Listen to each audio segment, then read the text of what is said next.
शंकराचार्य स्वामी अविमुक्तेश्वरानंद सरस्वती के खिलाफ पॉक्सो के तहत दर्ज मामले में जहां एक और पुलिस की जांच तेज हो गई है। प्रयागराज से झूसी पुलिस वाराणसी के उनके मठ पहुंच गई, तो वहीं इन सब के बीच सवाल उठ रहे हैं कि क्या गिरफ्तार हो जाएंगे स्वामी अविमुक्तेश्वरानंद। प्रयागराज से लेकर वाराणसी तक मचा हुआ है हड़कंप, और इस बीच स्वामी अविमुक्तेश्वरानंद ने कर दिया है बड़ा दावा उन बटकों के बारे में जिनके यौन शोषण का आरोप उन पर लगा है। दावा उस कथित सीडी को लेकर जिसको जल्द सबके सामने लाने का दावा आशुतोष ब्रह्मचारी महाराज कर रहे हैं। इन दावों के साथ अविमुक्तेश्वरानंद ने यूपी पुलिस पर भी उठा दिए हैं संदेह, और जो कुछ कहा कतई बवाली है। तो जो लोग भी छद्म वेशधारी हैं उनका पर्दाफाश होना ही है, ना होने का कोई सवाल ही नहीं है। इसलिए हम लोग निश्चिंत हैं। उत्तर प्रदेश की पुलिस जांच कर रही है। हालांकि जनता कह रही है कि उत्तर प्रदेश की पुलिस पर हमको भरोसा नहीं है। दूसरे प्रदेश की, जहां पर बीजेपी की गवर्नमेंट ना हो, वहां की पुलिस जांच करे। और हम तो जो पुलिस आ रही है उसी के लिए तैयार है कि भाई पूछ लो क्या पूछना है प्रश्न। तो महाराज जी सपोर्ट करेंगे पूछताछ में? हाँ जी, गिरफ्तार हमें कुछ जानकारी नहीं है। आप लोग जो बता रहे हो आप लोग ज़्यादा जानते हो। गिरफ्तारी का प्रश्न नहीं बनता है, क्योंकि गिरफ्तारी 3 कारणों से की जाती है। एक, जो घटना हुई है अगर, तो उसका एविडेंस सुरक्षित रखने की दृष्टि से। दूसरे, मेडिकल टेस्ट कराने की दृष्टि से। और तीसरे, जो अभियुक्त है जिसके ऊपर आरोप लगाया गया है वो कहीं भाग ना जाए। तो आप देखिए इतने दिन बिता दिए गए हैं, या जो शिकायत करता है उनकी ओर से, कि अब एविडेंस तो सुरक्षित रहने की कोई बात ही नहीं है, और झूठे मुकदमा भी झूठा है तो एविडेंस का तो सवाल नहीं है। दूसरे है कि मेडिकल टेस्ट, अब इतने दिन के बाद मेडिकल टेस्ट का भी तात्पर्य समाप्त हो चुका है, और हम कहीं भागे नहीं जा रहे हैं। हम तो यहाँ सामने आपके उपस्थित हैं, हर तरह का सहयोग करने के लिए तैयार हैं। इसलिए गिरफ्तारी का कोई प्रश्न नहीं है। लेकिन उसके बाद भी अगर गिरफ्तारी की जाती है तो इसका मतलब है कि कालनेमी जो बैठा हुआ है वो चाहता है कि शंकराचार्य का अपमान करें, इनको जनता की नज़र में दोषी सिद्ध करने की दृष्टि से गिरफ्तारी की कार्रवाई करें। तो वो भी, हम तो पुलिस का कोई विरोध नहीं करेंगे, हम उसका सहयोग करेंगे। वो जो करेंगे जनता तो सब देख रही है। देखिए 3 कोर्ट है हमारे लिए, एक निचली कोर्ट है, एक मिडिल कोर्ट है, और एक सुप्रीम कोर्ट है। तो जो निचली कोर्ट है वो जनता है, जनता सब देख रही है, वो निर्णय देने वाली है। जो मिडिल कोर्ट है, हाई कोर्ट, वो हमारा हृदय है। हम जान रहे हैं कि हम गलत हैं कि नहीं हैं। और तीसरे ईश्वर है, सुप्रीम कोर्ट, वो भी देख रहा है कि कौन गलत है कौन सही है। तो ऐसी परिस्थिति में तीनों कोर्ट से हमको क्लीन चिट है।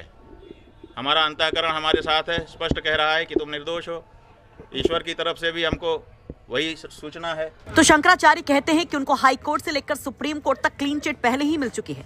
वो यहाँ पर हाई कोर्ट और सुप्रीम कोर्ट का मतलब भी समझा देते हैं। वो खुद के खिलाफ बड़ी साजिश के जल्द बेनकाब होने का दावा भी करते हैं। तो वहीं उन बटकों को लेकर जो कुछ कहते हैं, जरा वो भी सुनिए। पुलिस ने जो हमारे साथ ज्यादती की, उसके बाद से हम शिविर के अंदर प्रविष्ट ही नहीं हुए, बाहर ही खड़े रहे। तो सड़क पर ही हमारी बस भी थी और हम भी थे। तो ऐसी परिस्थिति में वो सब सीसीटीवी की कैद में है। दूसरे, दिन रात आप लोगों का कैमरा हमारे ऊपर लगा हुआ था, और उसमें कहना कि हम ये सब कर रहे थे, इतनी नीचता की बात है। और ये भ्रम फैलाया जा रहा है कि गुरुकुल में ये सब हो रहा है। हमारे गुरुकुल में जब वो लड़के कभी प्रविष्ट ही नहीं हुए, पढ़े ही नहीं, उनका हमारा कोई लेना देना ही नहीं है। वो हरदोई के विद्यालय के छात्र हैं, जैसा कि उनकी मार्कशीट जो मुकदमे में लगाई गई है उससे पता चला है। तो जब वो यहाँ पढ़ते नहीं हैं, लिखते नहीं हैं, आए नहीं हैं, गए नहीं हैं, यहाँ से कोई उनका लेना देना नहीं है, तो उनके साथ कैसे कोई कुछ कर सकता है। और तीसरी बात यह है कि ये कह करके भ्रम फैलाया जा रहा है कि सीडी है। वो सीडी किस चीज़ की है? वो उसको क्यों नहीं सार्वजनिक किया जाता है? कहा जाता है कि बच्चों के साथ अन्याय हो रहा था, और बच्चे जो है वो निकल करके गए। हमको आकर के उन्होंने बताया, जैसा कि देखिए कोर्ट में क्या है हम नहीं बता रहे हैं, लेकिन जो सार्वजनिक रूप से आशुतोष ब्रह्मचारी ने कहा है उसके आधार पे हम आपको बता रहे हैं कि वो कह रहे हैं कि बच्चों ने आकर के हमको बताया कि हमारे साथ ये हो रहा है, और फिर सीडी भी लेके आए बच्चे। इसका मतलब बच्चे सीडी बना रहे थे। कौन बना रहा था सीडी? बच्चे बना रहे थे या कोई दूसरा ही बना रहा था? तो ये सब ऐसे सवाल हैं जिनका जवाब आने वाले दिनों में पूछा जाएगा और उनको जवाब देना पड़ेगा। महाराज जी, किस एजेंसी पर आपको भरोसा है? ये बात ये है बंधु, इसको समझिए और आपके माध्यम से जनता भी समझे कि सनातन धर्म को नष्ट करने के लिए कुछ लोग चोला पहन करके आ गए हैं, अपने आप को हिंदू हिंदू कह रहे हैं। उनका काम हिंदुओं का नहीं है, वो हिंदुओं के विरोध में काम कर रहे हैं, लेकिन अपने आप को हिंदू सिद्ध करके कर रहे हैं। जब विधर्मी चोट नहीं पहुंचा सके तो हिंदू चोला पहन करके हिंदू धर्म को नष्ट करने के लिए कुछ लोग आगे आए हैं और वो इस समय कारगर रूप से अपना काम कर रहे हैं। तो स्वामी अविमुक्तेश्वरानंद का कहना है कि वो लड़के कभी भी उनके गुरुकुल में पढ़े ही नहीं, उनसे उनका कोई लेना देना है ही नहीं, उनको तो बस प्लॉट किया जा रहा है एक बड़ी साजिश में। दरअसल ज्योतिष पीठ के शंकराचार्य स्वामी अविमुक्तेश्वरानंद पर पॉक्सो और अन्य आरोपों में FIR दर्ज की गई है। ADJ rape and POCSO special court के आदेश पर यह FIR दर्ज हुई है प्रयागराज के झूसी थाने में। पुलिस ने IPC की धारा 351(2) और पॉक्सो एक्ट की धारा 3, 4, 2, 5, 6, 16 और 17 के तहत अविमुक्तेश्वरानंद और उनके शिष्य मुकुंदानंद पर FIR दर्ज की है।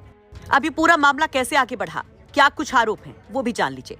दरअसल इस पूरे मामले के पीछे हैं रामभद्राचार्य के शिष्य कहे जा रहे आशुतोष ब्रह्मचारी महाराज, जिन्होंने कई गंभीर आरोप अविमुक्तेश्वरानंद पर लगाए। उनका कहना है कि 18 जनवरी 2026 को प्रयागराज के मेले में उनके पास 2 बच्चे आते हैं और स्वामी अविमुक्तेश्वरानंद के आश्रम में उनके साथ गलत काम होने का आरोप लगाते हैं। इसके बाद आशुतोष ब्रह्मचारी झूसी पुलिस में शिकायत करते हैं, लेकिन वहां पर FIR दर्ज नहीं होती। आशुतोष ब्रह्मचारी का दावा है कि पुलिस में FIR दर्ज न होने के बाद वो पॉक्सो कोर्ट जाते हैं। पॉक्सो कोर्ट में इसकी अर्जी डाली जाती है, कोर्ट में पूरा केस दाखिल होता है, दोनों बच्चों को कोर्ट में पेश किया जाता है, उनके बयान रिकॉर्ड होते हैं। दूसरी तरफ शंकराचार्य के वकील भी कोर्ट में जवाब दाखिल करते हैं।